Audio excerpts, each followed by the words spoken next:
नमस्कार दोस्तों, स्वागत है आप सभी लोगों का स्टडी क्लोज पर। दोस्तों, रिसेंटली उड़ीसा के बालासोर के अंदर एक घटना घटित हुई है, जिसको सुनकर भी ये लगता है कि यार वाकई में हमारे देश के अंदर ऐसी घटनाएं जो कि काफी जो है वो लोएस्ट कैटेगरी के अंदर आती है। मतलब अगर आप किसी कॉलेज के अंदर पढ़ रहे हैं और वहां का प्रिंसिपल, वहां का एचओडी आपके साथ में ऐसा करे, सेक्सुअली आपको हरेस करे, तो आपकी सुनवाई फिर कहां पर होगी। उस लड़की ने अपने आप को आग के हवाले कर दिया। यह घटना है 12 जुलाई की, और 12 जुलाई से लेकर 14 जुलाई तक वो हॉस्पिटल के अंदर तड़प रही थी। काफी बर्न हो चुकी थी 95%, और महज 20 साल के अंदर ये पूरा जीवन का अनुभव उस लड़की ने कर लिया। देखिए, एक्चुअली में क्या हुआ कि 20 साल की एक लड़की है जिसने अपने आप को आग लगा ली उड़ीसा के अंदर, और जनता जो है फिर वो सड़क पर आ गई। ये सीसीटीवी फुटेज के अंदर देखने को मिला कि वो लड़की जो है अपने आप को आग के हवाले करती है, और आग के हवाले करने के बाद फिर वो चिल्लाते हुए एक ऑफिस के बाहर जो है वो दौड़ती रहती है, और उसके बाद में एम्बुलेंस से फिर उसको एम्स के अंदर एडमिट करवाया जाता है, और महज 2 दिन बाद उसकी मौत हो जाती है। मौत के लिए जिम्मेदार जो व्यक्ति हैं, कहीं ना कहीं उनको बचाने की कोशिश की जा रही है, लेकिन खैर देखते हैं कि हुआ क्या है।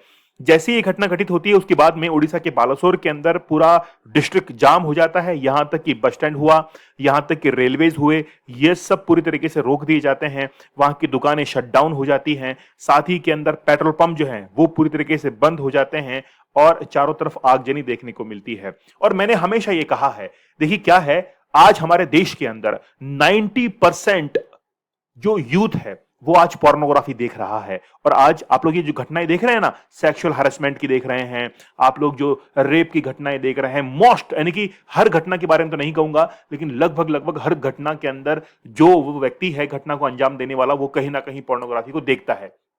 तो मेरा आप लोगों से ये निवेदन है कि अगर आप लोग भी पोर्नोग्राफी को देखते हैं तो कहीं ना कहीं आपको अवेयर होने की जरूरत है। आपको अपने लाइफ के गोल अचीव करने हैं, आपको बहुत आगे जाना है, तो थोड़ा लाइफ के अंदर चेंज कीजिए। अगर आप लोग भी सेडिक्शन से बाहर निकलना चाहते हैं तो एक बार हमारा 75 डेज का हार्ड चैलेंज जरूर एक्सेप्ट कर लीजिएगा।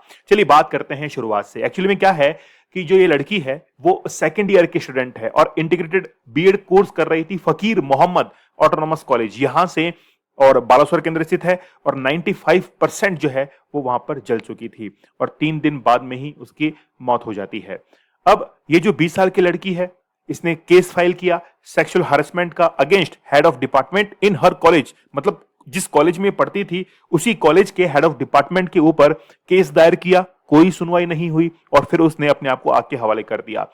1 जुलाई को इस लड़की ने एक्स प्लेटफॉर्म के ऊपर अपनी एक इमेज जो है वो शेयर की, एक इमेज शेयर की, अपना मैसेज लिखा, और मैसेज लिखकर सभी लोगों को बता दिया कि मेरे साथ में ऐसा हो रहा है।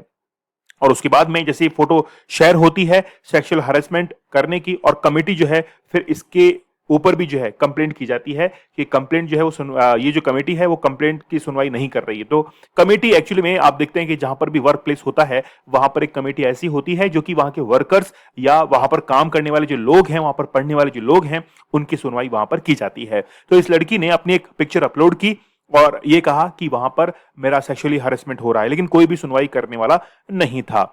अब एक्चुअली में ये वो कॉलेज है, कॉलेज जो है वो काफी फेमस है, गवर्नमेंट कॉलेज है, और गवर्नमेंट प्रोफेसर्स यहां पर वर्क कर रहे थे।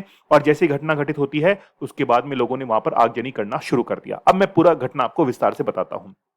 देखिए एक्चुअली में क्या है, इस लड़की ने पिछले साल ही इस कॉलेज के अंदर एडमिशन लिया और पूरा फर्स्ट ईयर जो है वो कंप्लीट किया। इंटीग्रेटेड बीएड ये कोर्स कर रही थी। ये वहां के प्रिंसिपल है दिलीप कुमार घोष।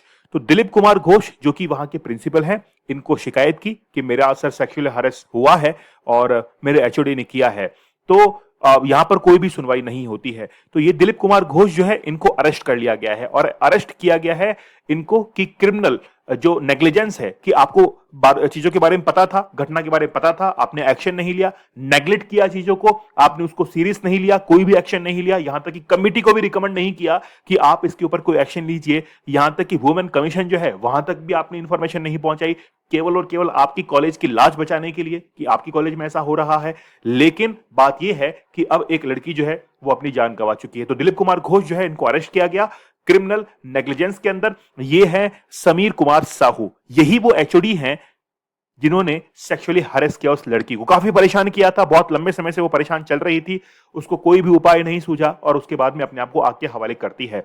तो समीर कुमार साहू जो हैं वो एक्चुअली में उसके एचओडी थे और बीएड की वो पढ़ाई कर रही थी और वो बार बार अपने असाइनमेंट सबमिट करती थी और कहती थी कि अब जो है वो बहुत हो गया, बहुत जो है ये कहा कि अब ये जो है सब कुछ नहीं चलेगा, लेकिन फिर भी कुछ भी नहीं जो है नहीं हो पा रहा था और बार बार उसको टॉर्चर और सेक्सुअल हरेस किया जा रहा था। और उसके बाद में आप लोग ये घटना देखते हैं। अब एक्चुअली में हमारे देश में जब भी ये घटनाएं होती हैं तो उसके लिए लॉज बने हुए हैं और लॉज के तहत जैसे 309 देखिए आप, एक सेक्शन है, 354 देखिए जो कि सेक्सुअली हरेसमेंट और पनिशमेंट फॉर सेक्सुअल हरेसमेंट।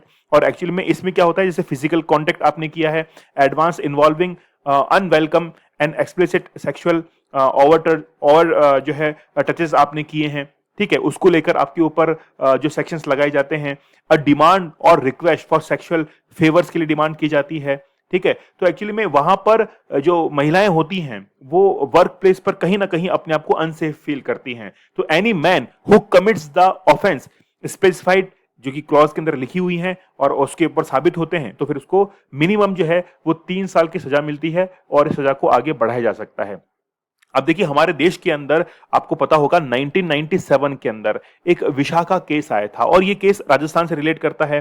तो विशाखा जो केस है उसमें वर्क प्लेस पर जो महिलाएं काम करती है उनकी सुरक्षा के लिए ये लॉज बनाया गया था, लेकिन उस लॉज को ऑन डॉक्यूमेंट इंप्लीमेंट जो किया गया था और साथ में इसको अमेंड किया गया था 2013 के अंदर। तो आप लोग देख सकते हैं ये जो अप्रैल 2023 के अंदर और इसको जो एक्ट को लागू किया गया था वो देख सकते हैं 22 अप्रैल 2013 को इसको लागू कर दिया गया था। The sexual harassment of women at work place prevention, prohibition and redressal.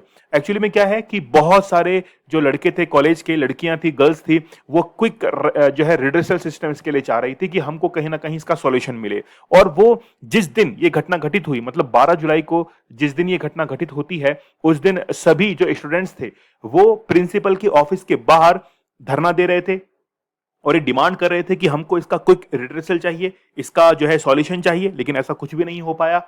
और फिर उसके बाद में ये घटना जो है वो देखने को मिलती है। तो हमारे देश के अंदर ये लॉज जो है वो बने हुए हैं, इंप्लीमेंट भी हुए हैं, लेकिन बस ये है कि हम लोग ऑन ग्राउंड जो है इनको बहुत अच्छे से इंप्लीमेंट करें, तब जाकर ऐसी प्रॉब्लम्स का सॉल्यूशन हो पाएगा। इससे पहले आप देखिए आरजी कर जो मेडिकल कॉलेज थी, वहां पर भी रेप की घटना जो है वो होती है, मेडिकल कॉलेज के अंदर होती है जहां पर एजुकेशन दी जाती है। और आप देखिए यूपी के अंदर अभी रिसेंटली एक घटना हुई, हर दिन जो है वो कोई ना कोई लड़की जो है कहीं ना कहीं उसका सेक्सुअल हरेसमेंट होता है, चाहे वो वर्क प्लेस पे हो, चाहे वो एजुकेशनल प्लेस पे हो, चाहे फिर वो किसी कॉलेज के अंदर पढ़ रही हो। लेकिन बात यह है अब इसका सॉल्यूशन क्या है। एक्चुअली में क्या होता है कि जहां पर वर्क प्लेस होता है वहां पर एक कमिटी बनाई जाती है और कमिटी के मेंबर जो हैं वो ये डिसाइड करते हैं कि आखिरकार इसका दोषी कौन है। और कमिटी के पास में जब कंप्लेंट आती है तो उनके पास में 90 डेज का समय होता है, 90 दिन का समय होता है उस कंप्लेंट को रिजॉल्व करने का। लेकिन अगर कमिटी सुनवाई नहीं कर रही है तो फिर वो आगे बढ़कर कोई भी जिसके ऊपर अत्याचार हो रहे हैं, या तो वो पुलिस के पास में जाती है या फिर वो वुमेन कमीशन के पास में जाती है और वुमेन कमीशन के पास में जाकर वो अपनी कंप्लेंट को दर्ज करती है। तो ये एक हर जो वर्क प्लेस है वहां पर ये एक स्ट्रक्चर बना हुआ होता है कि इनर एक कमेटी होती है, वहां पर कंप्लेंट करना होता है, वहां पर फिर इंक्वायरी होती है, इंक्वायरी होने के बाद ये सब कुछ होता है। लेकिन इस केस के अंदर तो ना तो प्रिंसिपल ना एचओडी कोई भी सुनवाई नहीं कर रहा था और उसके बाद में घटना जो है वो आपके सामने ही है ही। दोस्तों आप लोग हमारे 75 डेज का हार्ड चैलेंज जरूर ज्वाइन कीजिएगा, ये बड़ा जबरदस्त है, लाइफ चेंजिंग कोर्स है ये।